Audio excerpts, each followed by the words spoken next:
नमस्कार, मैं Indresh Mishra, Diamond Public High School Panna Ideal Sanskrit teaching में आपका स्वागत है। बच्चों, क्लास 8th आज हम देखेंगे द्वादशः पाठः चित्रकूटम। इस पाठ का हिंदी अनुवाद देखना है। आप लोग पेज नंबर 45 निकाल लेंगे, 45 पेज नंबर। चित्रकूट यह एक मध्य प्रदेश में स्थित सतना जिले के अंतर्गत दर्शनीय स्थान है।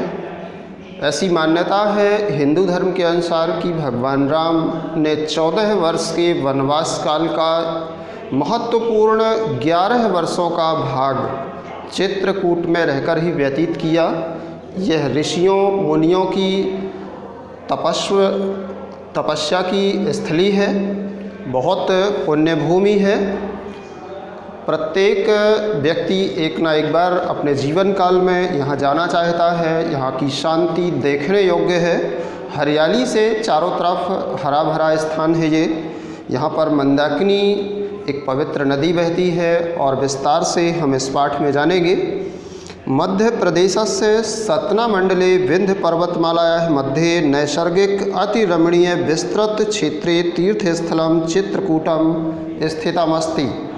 मध्य प्रदेश के सतना जिले में विंध्य पर्वतमाला के मध्य में प्राकृतिक अत्यंत रमणीय विस्तृत क्षेत्र में तीर्थ स्थल चित्रकूट स्थित है।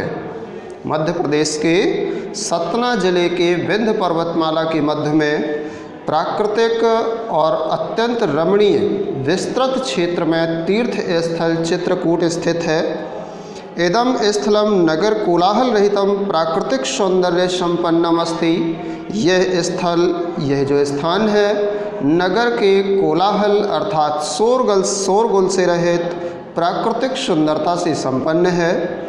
अत्र आगमनेन दर्शनेन च सहजतया आनंदानुभूति जायते। यहाँ आने और दर्शन मात्र करने से सहज ही आनंद की अनुभूति होती है। चित्रकूटे सघनानि वनानि सन्ति। चित्रकूट में घने वन हैं।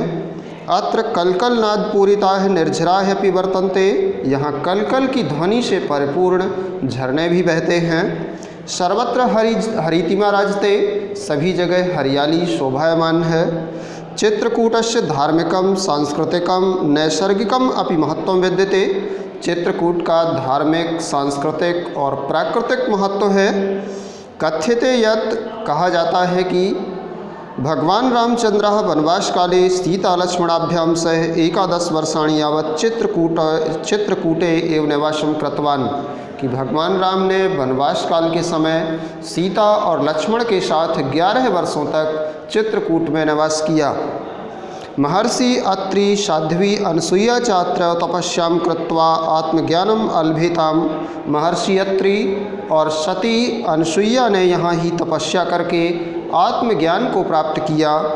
जनश्रुत्यनुसारम अत्रयो अनसुईया ब्रह्मा विष्णु महेश नाम स्वतपसा बालरूपेण साक्षात्कारम कृतवती। जनश्रुति के अनुसार, लोगों के कहे अनुसार, लोगों की बातों के अनुसार यहाँ ही सती अनसुईया ने ब्रह्मा विष्णु और महेश को बालक के रूप में उन्हें बना करके अपना साक्षात्कार दिया था। अत्र अनेकानि दर्शनीयानि स्थलानि सन्ति। यथा यहाँ अनेक दर्शनीय स्थल हैं। यथा माने जैसे एक अलग अलग क्रमशः स्थान दिए गए हैं और उनके विषय में संक्षिप्त में थोड़ी सी विशेषता है। आप देखेंगे रामघट्टा, सर्वप्रथम रामघाट। मंदाकिन्याः तटे रामघट्टा अस्ति। मंदाकिनी के तट में रामघाट है। मंदाकिनी नदी के किनारे रामघाट है। अयम अतीव रमणीय घट्टा। यह अत्यंत ही रमणीय घाट है। अत्र साधूनां महात्मनां तीर्थयात्रिणां च प्रायः सम्मर्दः भवति। यहाँ साधुओं और महात्माओं की प्रायः भीड़ होती है। सूर्योदयात् सूर्यास्तम यावत् मंत्रोच्चारणेन वातावरणम गुंजायितुम भवति। सूर्योदय से लेकर के सूर्यास्त तक वातावरण मंत्र उच्चारण की ध्वनि से गुंजायमान रहता है। संध्या काले नीराजन समय मनोरम दृश्यम भवति। संध्या काल में आरती के समय यहाँ का जो दृश्य होता है वो अत्यंत मनोरम होता है। अत्र नौका विहारस्य आनंदः अपि यात्रिभिः लभ्यते। यहाँ नौका में घूमकर अर्थात यहाँ मंदाकिनी नदी में पड़ी हुई नावें हैं जो उनमें घूमकर भी यात्री आनंद प्राप्त करते हैं। इसके पश्चात दूसरा स्थल है कामदगिरी। कामदगिरी स्थलस्य धार्मिकं महत्वं लोक प्रसिद्धम। कामदगिरी स्थल का लोक महत्व संसार में प्रसिद्ध है। एतत् स्थलम हरितिमा आच्छादितम् अस्ति। यह स्थल हरियाली से ढका हुआ है। अत्र श्रद्धालवः भगवतः रामस्य प्रतीक स्वरूपम चरण चिन्हम पूजयन्ति। यहाँ श्रद्धालु हैं जो भगवान पे आस्था रखने वाले लोग हैं, वो भगवान राम के प्रतीक स्वरूप चरण चिन्हों की पूजा करते हैं। मान्यता अस्ति यत् भरतः अयोध्यावासिभिः सह रामं पुनः अयोध्याम आनेतुम् अत्रैव प्रार्थितवान्। मान्यता है, ऐसी मान्यता है लोगों में कि भरत ने अयोध्यावासियों के साथ राम को पुनः अयोध्या ले जाने के लिए यहीं पर प्रार्थना की थी उनसे। अत्र समीपे भरत मिलाप मंदिरमस्ति। यहाँ से समीप में ही भरत मिलाप मंदिर है। कामदगिरेः प्रदक्षिणा जनैः क्रियते। कामदगिरी पर्वत की परिक्रमा लोगों के द्वारा की जाती है। अगला स्थल है जानकी कुंडम। जानकी कुंड रामघट्टात् नाति दूरमेव जानकी कुंडम अस्ति। रामघाट के पास में ही, नाति दूरम मतलब अत्यंत दूर नहीं, अर्थात पास में ही जानकी कुंड है। तत्र नौक्यापि गंतुम शक्यते। वहाँ नाव से भी जा सकते हैं। अत्र मंदाकिन्याः शांतम जलम अतीत स्मृतिपूरितम एवं स्थिरम भाति। यहाँ का जो जल है वो प्राचीन स्मृतियों को संजोए हुए प्रतीत होता है। वनवासे सीता अत्र स्नानम करोति स्म। वनवास काल में सीता यहीं पे स्नान करती थीं। अतएव एतस्य नाम जानकी कुंडमिति प्रसिद्धम। और अतः इसलिए इसका नाम जानकी कुंड ऐसा प्रसिद्ध है। इसके पश्चात है अनुसूया आश्रम। अनुसूयाश्रम सघन वन मध्य अनुसूयाश्रम विद्यते। घने वन के बीच में अनुसूयाश्रम है। अत्र पक्षिणाम कलरवः निर्झरझर ध्वनि शीतल वायु चमनांसि रंजयन्ति। यहाँ पक्षियों का कलरव और झरनों के झरझर की ध्वनि शीतल वायु मन को प्रसन्न करते हैं। मंदाकिन्याः उद्गम स्थलम एतद् एव। मंदाकिनी का उद्गम स्थल यहीं पे है। मंदाकिनी नदी जो चित्रकूट में बहती है वह यहीं से निकलती है। अत्र ब्रह्मा विष्णु महेश अत्रि अनुसूयाद्याः तपस्याम अकुर्वन्। यहाँ ही ब्रह्मा विष्णु महेश अत्रि अनुसूया इत्यादि ने तपस्या की। इसके पश्चात है स्फटिक शिला। एक शिला है पत्थर की, उसका नाम है स्फटिक शिला। जानकी कुंड समीपे एवं विशाला शिला दर्शनीया वर्तते। जानकी कुंड के पास में ही एक विशाल पत्थर की शिला दर्शनीय है। अत्रैव जयन्तः काकरूपेण सीताचरणे चंचु प्रहारम कृतवानिति आसीत प्रसिद्धम। यहाँ ही जयंत ने कौवे के रूप में सीता के चरणों में चोंच से चोट की थी, ऐसा प्रसिद्ध है। इसी स्फटिक शिला के ऊपर सीता जी बैठी हुई थीं जब जयंत ने कौवे का रूप धारण किया और उनके पैरों पे चोंच से चोट कर दी थी, ऐसा प्रसिद्ध है। इसके पश्चात अगला है गुप्त गोदावरी। चित्रकूटतः पंचक्रोश दूरम नयनाभिरामं सौंदर्य युक्तम गुप्त गोदावरी स्थलम वर्तते। चित्रकूट से 5 कोस दूर आँखों को भाने वाली सुंदरता से युक्त गुप्त गोदावरी स्थल है। अत्र द्वय नैसर्गिके गुहे स्तः। यहाँ पर 2 प्राकृतिक गुफाएं हैं।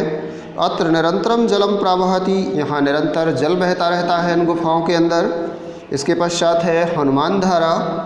अत्र उच्च स्थलात् जलम पतति। यहाँ ऊंचे स्थान से जल गिरता है। जलम प्रपातः अत्र खलु द्रष्टव्यः एव। और यह जलप्रपात निश्चित ही देखने योग्य है। लंका दहनानंतरम रामज्ञा हनुमान अत्र शीतलत्वं प्राप्तवान अतः एतस्य नाम हनुमान धारा इति जनश्रुतिः। लंका दहन के पश्चात राम की आज्ञा से हनुमान ने यहाँ शीतलता प्राप्त की थी, ऐसा प्रसिद्ध है और इसलिए ही इस जलधारा का नाम हनुमान धारा है, ऐसा जनश्रुति है, ऐसा लोगों के द्वारा कहा जाता है, सुना जाता है। इसके पश्चात है ग्रामोदय विश्वविद्यालय। अत्र राष्ट्रसेवकेन नानाजी देशमुखेन ग्रामोद्धार भावनया नवीन प्रकल्पः स्थापितः।